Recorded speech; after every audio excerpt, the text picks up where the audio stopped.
Wrigley's Spearmint Chewing Gum, the refreshing, delicious treat that gives you chewing enjoyment, presents for your listening enjoyment Edmund O'Brien as Johnny Dollar. My name's Mark Nelson. I came to Hartford to talk to you about a federal assignment. I'm from the Treasury Department, Bureau of Narcotics.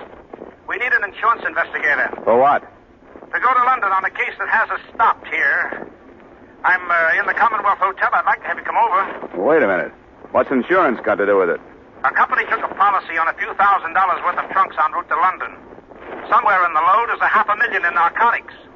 We want you to take the trip with it.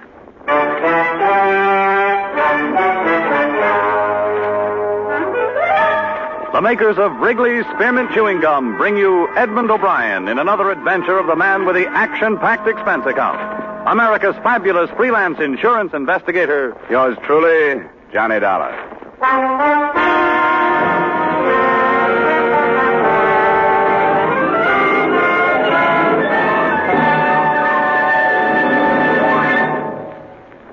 To make every day more enjoyable, treat yourself often to refreshing, delicious Wrigley's Spearmint Chewing Gum. Here's a taste treat you can enjoy indoors, outdoors, at work, or at play. The cool, long-lasting mint flavor refreshes you. The smooth, steady chewing helps keep you fresh and alert. Adds enjoyment to whatever you're doing. Wrigley's Spearmint Chewing Gum. Healthful, refreshing, delicious.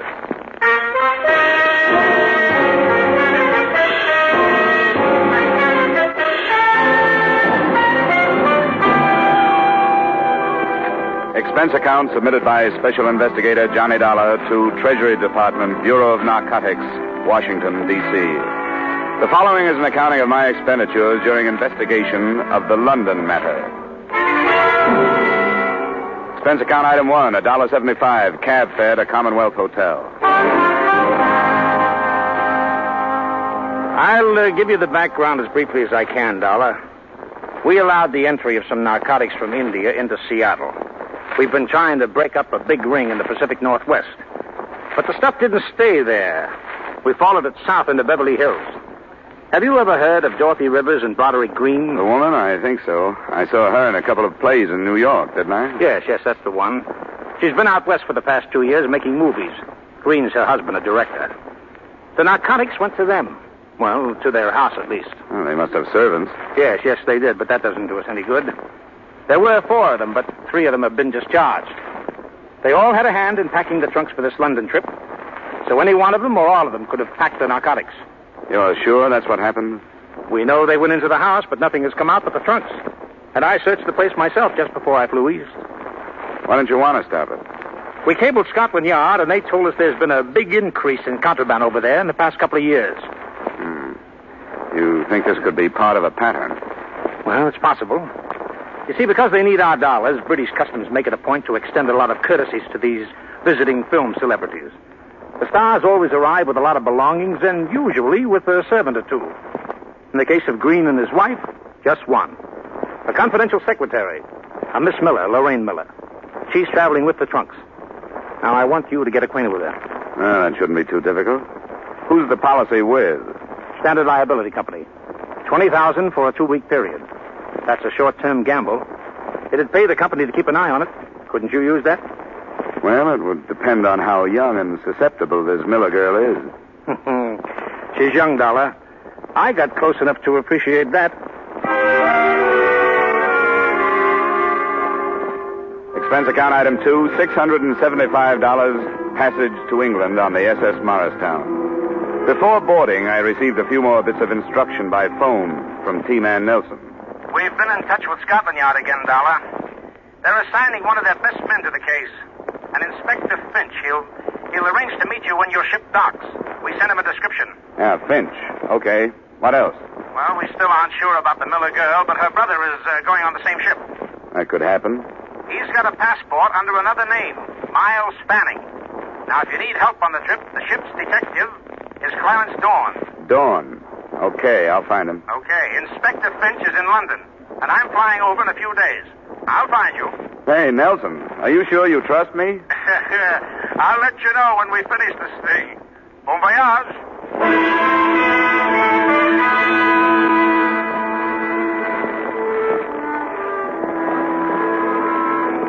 Expense account item 3, $8. Bar bill.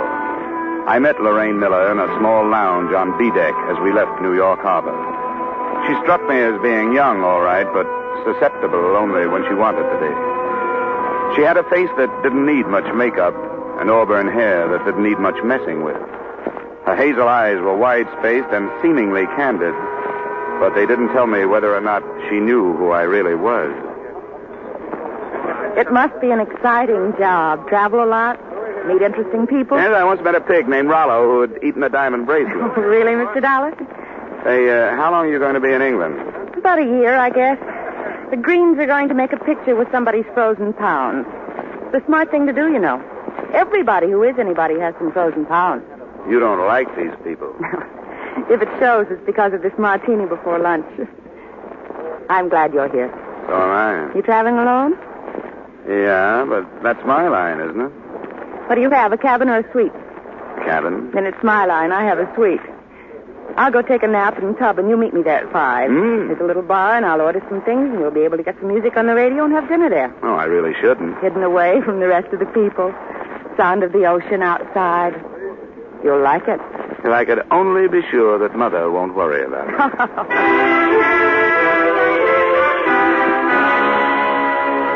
The cocktails were good, and so was the dinner. But the radio was full of static, and, as far as my assignment went, the conversation was unsatisfactory. I learned a lot about Lorraine Miller and a little about the Greens, but none of it tied in with the case. The whole evening made it almost impossible for me to suspect that she could be mixed up with narcotics until the fourth brandy. Jim? What is it? Oh, no. The porthole. Somebody pushed it open. It flew open. It startled me, that's all. Somebody pushed it. You saw him. You started to call out his name. No, I didn't, Johnny. It startled me so. My mind was 1,000 miles away in that Come over here and sit down.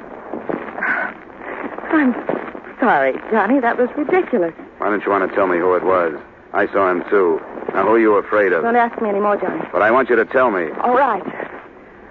You want to spoil everything with your stubborn prying? It was my ex-husband. He followed me before. Now, if you'll please leave. Johnny, I won't be able to see you again.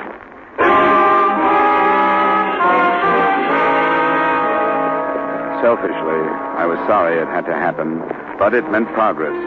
I knew it had been her brother outside the porthole, and she was covering up for him. The portly, balding ship's detective, Clarence Dorn, was sporting a well-worn flannel bathrobe and Congress gaiters when he let me into his cabin a half hour later. Well, welcome aboard, Dollar. They told me about you. Yeah, I looked for you up in the ballroom. I never bother with the ballroom the first night out. The con merchants are just picking their marks. The slick gamblers are softening the suckers by letting them win. Nothing you can get your teeth into first night out. Tomorrow I go to work. Sit down, huh? Yeah, thanks. Customs told me you might contact me. Always glad to help if I can. Thank you. There's a passenger aboard named Miles Fanning. Fanning. Well, I got a duplicate list here someplace. Here. Baggett, Fallon, Fanning. Miles D. Fanning. Number 22 on C. Yeah, that's the name. You know anything about him? Oh, let's see. I keep a notebook. Names of some of the hot ones that make the crossing. Fanning. Well, he's not here. Don't know anything about him. What's his specialty? Well, this trip he's using forged papers. Fanning's not his real name. Say, I'd better report that, hadn't I? No, the federal men want him left alone. Is he hot? He could be. Oh, yeah. Can't let me in on it, huh? I know how it is. I wish you'd pick him out tomorrow. Keep your eye on him for me. Sure, absolutely. Glad to help. Anything special you want? I'd like to know if he meets the girl on number 12A deck, Lorraine Miller. Auburn hair, hazel eyes, about 5'4". Got it? I'd like to know if he sends any cables ahead to London. Like to see copies if I could. I'll get word to the radio operators right away. Thanks for the cooperation, Dawn. I'll check back with you tomorrow night. Right.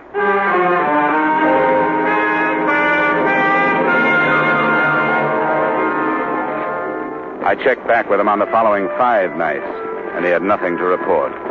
The days and evenings I spent as casually as I could, and never once saw the Miller girl. According to Dawn, she had her meals in a cabin and never left it. Her brother was pointed out to me, and I felt his eyes on me now and then, so I knew he recognized me. Then, the night before we were due to dock in Southampton, I was surprised in my cabin by an unmistakably feminine knock on the door.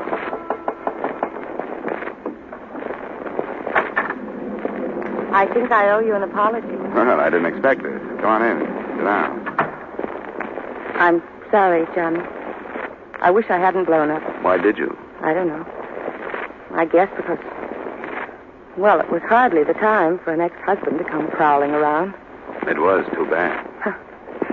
The trip that started out to be a loss, this one's turned into a big flop. Have you enjoyed it? Well, I've met a lot of those interesting people, bridge players, deck tennis players, kind of Astor players, fat old gossips with jewels, drunks, nothing like that. Yes? This is Dawn, Dollar.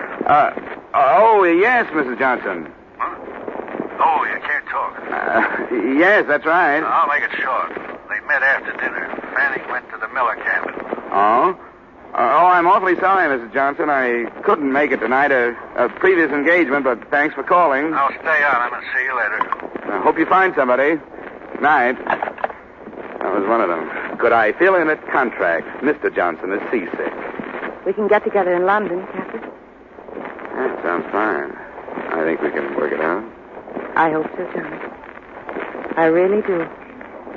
Now I have to go. I want to get everything packed tonight.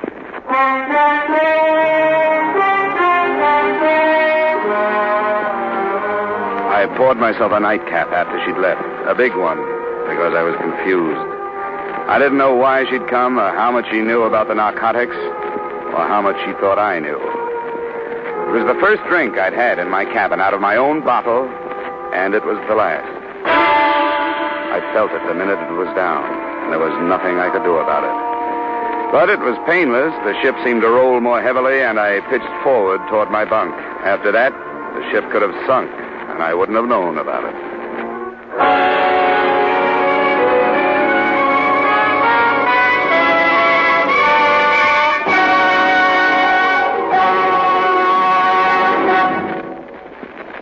To make every day more enjoyable, treat yourself often to refreshing, delicious Wrigley's Spearmint Chewing Gum.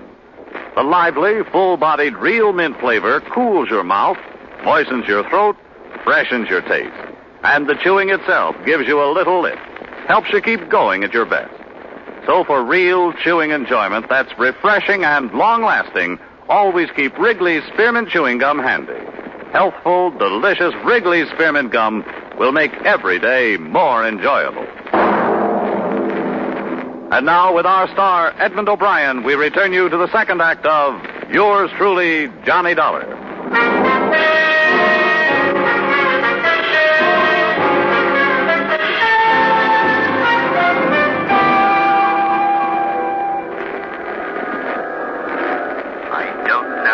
I don't know.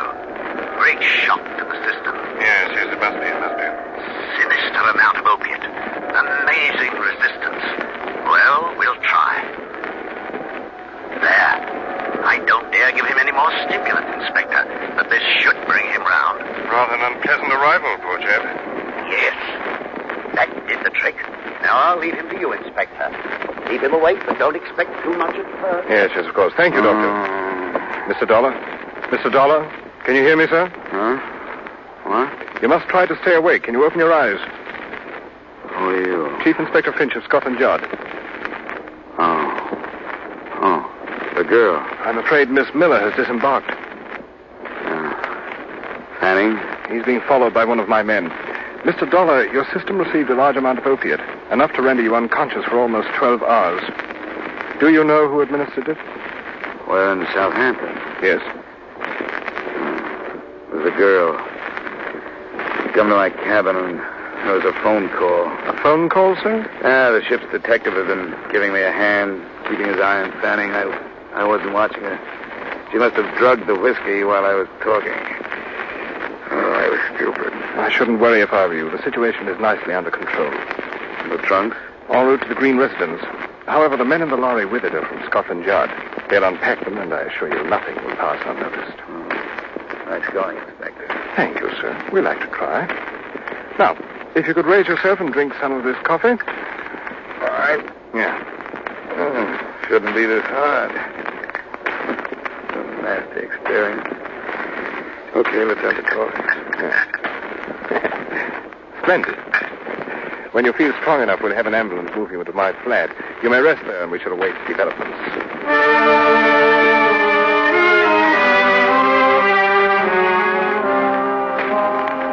lot of coffee, and a lot of time. But by early afternoon, we were in the inspector's flat, waiting for word. It came at 4:30. Yes?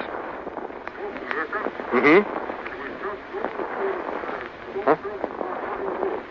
Are you quite positive? I see. Very well, Sergeant. Return to the yard. I'll phone you there if I need you.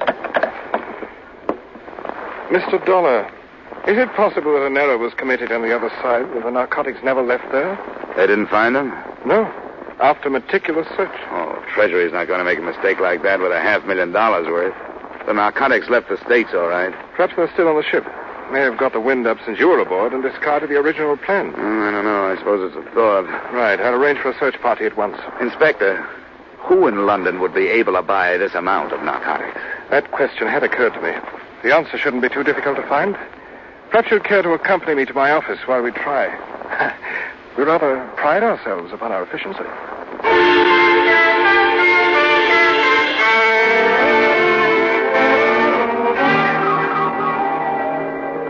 10 minutes after we got there, the ponderous machinery that is Scotland Yard started grinding out files on criminals. They were indexed according to every possible feature or characteristic. In the space of 2 hours, we had the name of every known narcotic suspect in London, and flying squad men had been sent out to cover them. But the first report that came in was negative.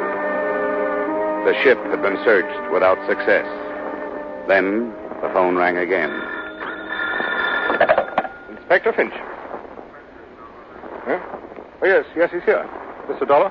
Thank you. Oh. This is Nelson, Dollar. I just got in. Oh, good. Have you heard about the mess? Part of it. I went down to the ship. Dorn told me what happened to you. Are you all right? Yeah, sure, I'm all right, but the stuff got through. It's loose someplace here in London. The trunks? Unloaded and searched by Scotland Yard men, nothing. What about the girl? She's being watched. Anything on Miles Fanning? Well, the Yard's tailing him, too. Say, Nelson, are you sure the narcotics were put aboard the ship? Positive. But I'll get right on the transatlantic phone and get somebody to recheck the trail. I'm staying at the Empire. Call me if something breaks. Yeah, right. Treasury man, he's going to check the States to see if there's a slip. Good. $500,000? Rather a nuisance having that. This may be something. Yes? Mm-hmm.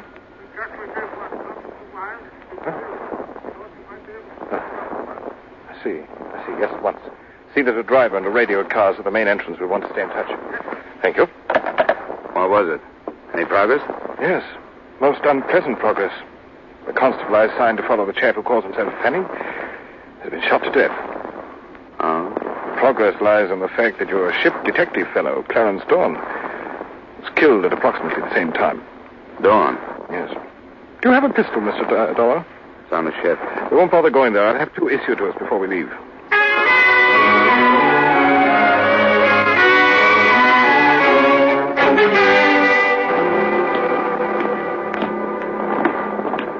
I spoke to Constable Wilde before he died, sir.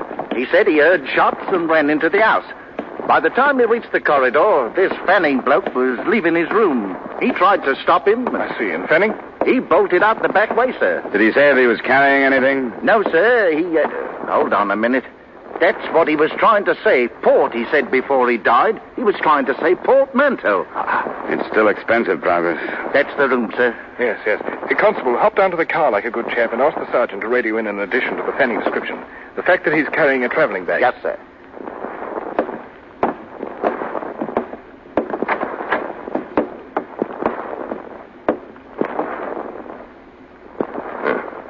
Is this Clarence Dorn? Yeah. And I guess the answer to a few things. Then Dorn carried the contraband here from the ship, quarreled with Fanning over division of the spoils, and was then shot by Fanning, wouldn't you say? Yes, that's exactly what I'd say. Then Fanning's our man. We'll have to find him. Right. Yeah, I'd like to go to the Green place, talk to the Miller girl, Inspector. Of course. Clarence Dorn. You know, I thought... How could I have been so stupid?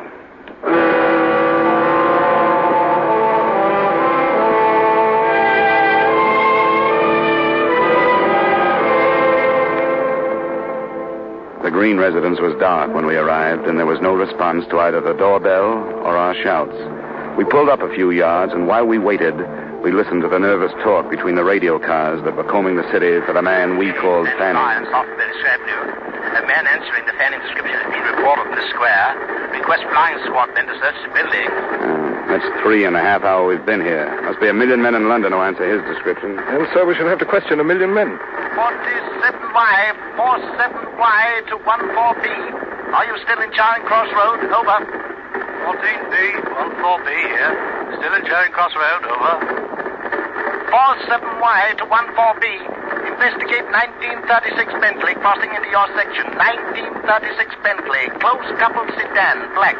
Registration GY4110. GY4110. Acknowledge. Over. Cut it, Sergeant. Cut it. 14B acknowledging. Sergeant. Registration GY4110. Switch off the receiver. Oh, yes, sir. There's a car. Looks like it's stopping. It's a taxi. There she is. Come on, Inspector. But let me do the talking, will you? Right you are.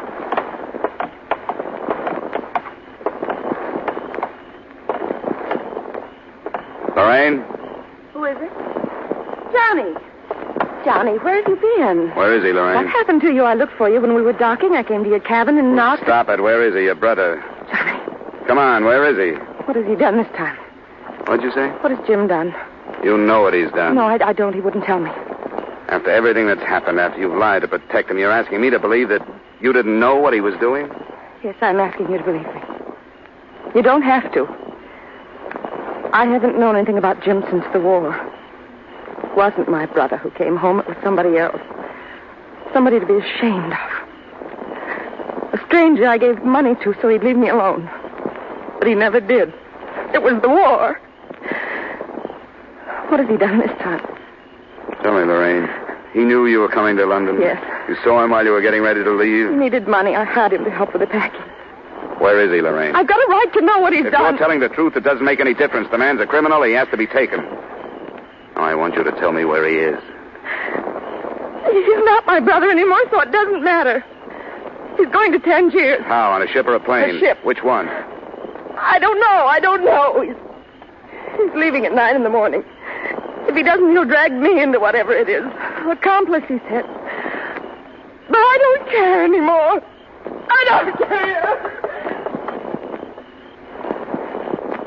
Well, Mr. Dollar, What do you think of it, Inspector? I don't think she was lying. We've had the same trouble here in England.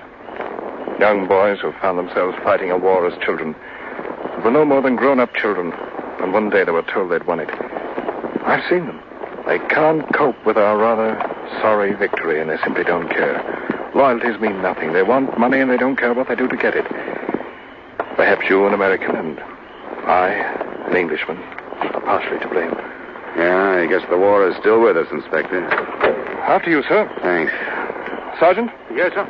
I want to know which ship is sailing for Tangier tomorrow morning at 9. Right, sir. When you find out where she's docked, ask the yard to contact Mr. Nelson at The Empire. the Hotel Empire. Yes. In the meantime, Sergeant, you might drive towards Royal Albert Dock. Right you are, sir.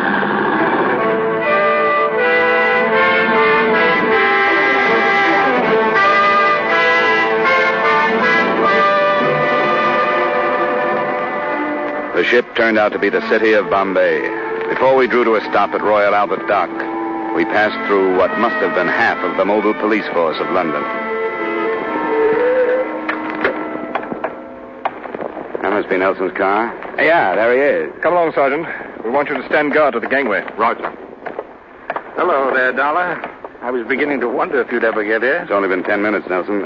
This is Inspector Finch at Scotland Yard. Pleasure, sir. How do you do? Well, Mr. Dollar, Mr. Nelson, as you so quaintly put it on the other side, this is it? You're sure he's there? Oh, quite sure. Yeah, we got a radio report. And we hope they've cleared the ship of everybody else. Well, we might as well go. Right you are. I'm ready.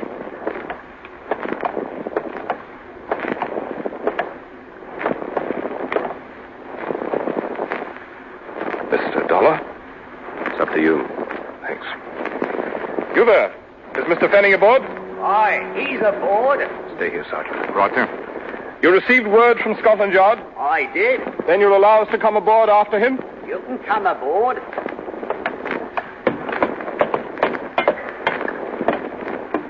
He knows you've come. He's got a gun. Where is He went forward on deck. Everything below is closed off. he? Very good. We can find him up this way? That's the way.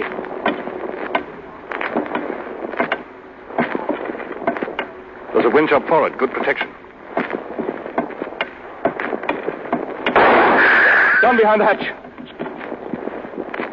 Hey, Miller, Fanning, whatever you call yourself. Come on out. We've got the Treasury Department and Scotland Yard here, so come on out. He won't do it. He won't, Dollar. It's too late for him. I'd better cross over to the other side while you cover me. May draw him out. Are we ready? Wait till I move down here. This is good. Good luck, Inspector. Use your head, Miller. Come on out. There he goes. Hold the bow. Don't let him get over.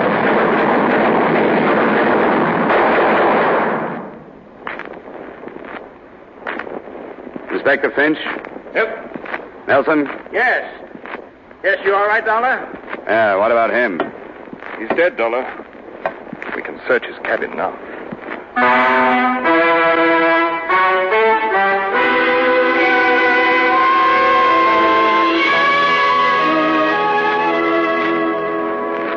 The traveling bag with its $500,000 contents was just inside Fanning's door. Expense account item 4, same as item 2. Transportation back to the States and Hartford. I saw Lorraine Miller once before I left. And I made her a promise I hope Inspector Finch will be able to keep.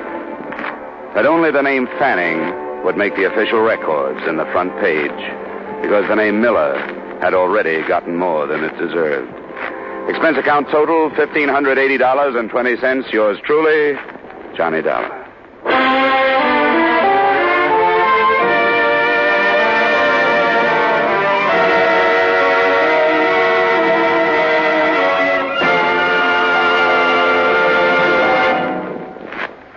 Remember, friends, to make every day more enjoyable, treat yourself often to refreshing, delicious Wrigley's Spearmint Chewing Gum.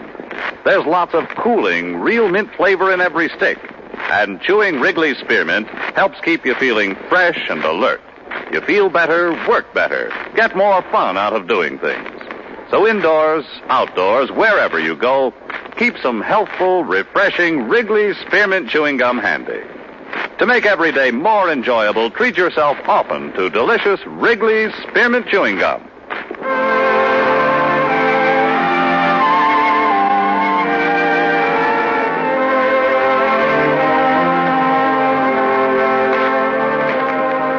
Yours truly, Johnny Dollar, brought to you by Wrigley's Spearmint Gum, stars Edmund O'Brien in the title role, and is written by Gil Dowd and David Ellis, with music composed and conducted by Leith Stevens. Edmund O'Brien can soon be seen starring in the Columbia Pictures production, 711 Ocean Drive. Featured in tonight's cast were Wally Mayer, Virginia Gregg, Herb Butterfield, Dana Herlihy, Tudor Owen, Ben Wright, and Alec Harford. Yours truly, Johnny Dollar, is produced and directed by Jaime Del Valle.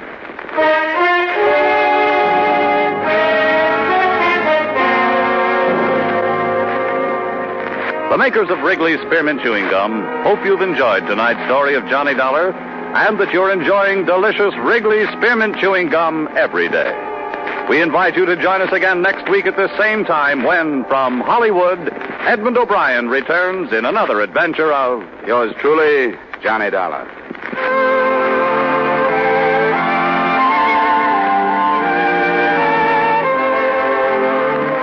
Bob Stevenson speaking. This is CBS, the Columbia Broadcasting System.